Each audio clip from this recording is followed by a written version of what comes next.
कंचन के बेटे ऋषि की शादी कहीं नहीं हो रही थी। एक तो ऋषि मोटा, ऊपर से कमाई भी कोई खास नहीं। लेकिन कंचन को तो शौक था मॉडर्न बहू लाने का, और उसे एक दिन ऐसी लड़की मिल भी जाती है। हमें तो आपका ऋषि बहुत पसंद है, लेकिन मैं आपको साफ साफ बता देती हूँ, मेरी बेटी के शौक थोड़े से अलग है बहन जी। अरे बहन, हमें सब पसंद है। आपकी प्रियंका जैसी लड़की की तलाश मुझे कब से थी। जींस पहनकर अंग्रेजी में गिटर पिटर बोला करे। अरे बहन जरा सुन तो लो, मेरी बेटी के शौक क्या क्या है। अरे नहीं नहीं बहन, बस लड़की को देख लिया तो सब कुछ देख लिया। आप ना शादी की तैयारी करो, और वो जरा सामान की लिस्ट भी दी है ना मैंने। हाँ बहन जी, सारा सामान शादी से एक दिन पहले ही आपके दरवाजे आ जाएगा। मजा आ गया, मजा आ गया। अब तो बस आप शादी की तैयारी करो। प्रियंका के माता पिता के जाने के बाद कंचन का पति उससे कहता है, अरे भाग्यवान, तुम तो कुछ ज्यादा ही जल्दी दिखा रही थी शादी की। अरे बोलने तो देती, लड़की की माँ क्या बोलना चाह रही थी। अरे आप चुप रहिए जी, कुछ पता भी है आपको, बस मुफ्त में बोले जा रहे हैं। मेरी दोस्त शशि की बहू देखी, लंबी पतली और पढ़ी लिखी, हजारों में कमाई और संस्कारी भी।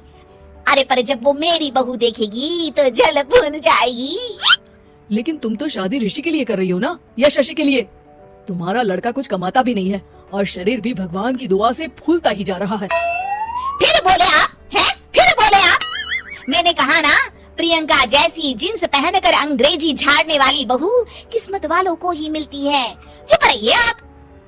पति के लाख कहने पर भी कंचन ऋषि की शादी प्रियंका से करवा देती है। लेकिन प्रियंका जैसे ही घर में आती है, वैसे ही जोर जोर से चिल्लाकर नाचने लगती है। आज मेरे यार की शादी है, आज मेरे यार की शादी है। अरे नाचो मां नाचो। आज मेरे यार की शादी है। कंचन, उसका पति और ऋषि ये देखकर हैरान रह जाते हैं। लग रहा है बहू को शादी की बड़ी खुशी है। हाँ हाँ, बहू क्यों नहीं, हम भी नाचेंगे। अरे नाचो नाचो जी, मुंह क्या देख रहे हो, चलो चलो नाचो, बहू कह रही है। कंचन ये कहकर प्रियंका के साथ नाचने लगती है। ऋषि और उसके पिता वहाँ से चले जाते हैं।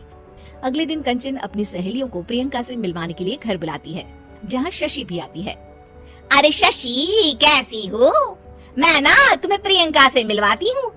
अरे सच में बहुत ही एडवांस सोच की लड़की है। कितने मॉडर्न ख्यालात है उसके, पता है तुम्हें? अरे हाँ कंचन, जरूर। बच्चों की शादी अच्छी ही होनी चाहिए, और वैसे भी तुझे तो शुरू से ही ऊंचे ख्याल की बहू चाहिए थी। तभी कंचन की सहेली कहती है, अरे कंचन बुलाओ ना प्रियंका को, हम भी मिल ले। अरे बहू प्रियंका, जरा बाहर तो आना। कई बार आवाज देने के बाद भी प्रियंका बाहर नहीं आती है, तो कंचन को बुरा लग जाता है। वो उसे लेकर बाहर आती है। लेकिन ये क्या, प्रियंका लड़खड़ाती हुई बाहर आती है और उसके हाथ में शराब की बोतल होती है। हालांकि शराब पीना स्वास्थ्य के लिए हानिकारक होता है और ये हमारी किडनी के लिए बहुत ही खतरनाक है। लेकिन कंचन की बहू प्रियंका पूरे नशे में होती है। अरे इतने सारे लोग। ये कहकर वो शशि के पास जाती है। आंटी जी, पत्ते खेलेंगी, पत्ते। अरे दूर हो, दूर हो, तुम्हारे मुंह से तो शराब की बदबू आ रही है।